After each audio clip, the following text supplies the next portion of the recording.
প্রিয়জনকে হারিয়ে শোকে কাতর স্বজনরা। সোমবার রাত 10টার দিকে নওগাঁ সদর উপজেলার বিল ভবানীপুর এলাকায় একটি মারামারির ঘটনায় সালিশি বৈঠকে হাজির হন মাতবর নাজিমউদ্দিন। এ সময় উভয় পক্ষকে ঘটনার সমঝোতার আহ্বান জানান তিনি। পরে বৈঠক শেষে মোটরসাইকেল নিয়ে বাড়ি ফেরার পথে রাস্তায় ওত পেতে থাকা কয়েকজন দুর্বৃত্ত তাকে ছুরিকাঘাত করে। গুরুতর অবস্থায় তাকে উদ্ধার করে হাসপাতালে নিয়ে গেলে মৃত ঘোষণা করেন চিকিৎসক। সালিশি ঘটনা ছাড়াও পূর্ব শত্রুতার জেরে তাকে হত্যা করা হয় দাবি নিহতের স্বজনদের। বাপেরা চিল্লা মারিছে, বাবারে সাইদুল করে ডাকিছে, একবার ছেড়ে আর ডাকেনি। বাবা কত মা টানি দে কষে এসে দেখি তো রক্তাক্ত অবস্থা, উপরে কোনো মতো এসে শুয়ে আছে, রক্তাক্ত অবস্থায় শুয়ে আছে, খালি হাও করতেছে, অন্য কোনো কথাবার্তা বলতে পারতেছে না। ঘটনা তদন্ত করে জড়িতদের বিরুদ্ধে ব্যবস্থা নেওয়ার কথা জানায় পুলিশ।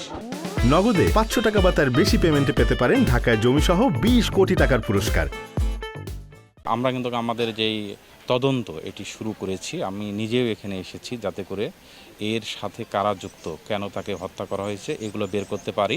নাজিমউদ্দিন হত্যাকাণ্ডে জড়িত সন্দেহে পুলিশ 4 জনকে আটক করেছে। এমআর রকি, সময় সংবাদ, নওগাঁ।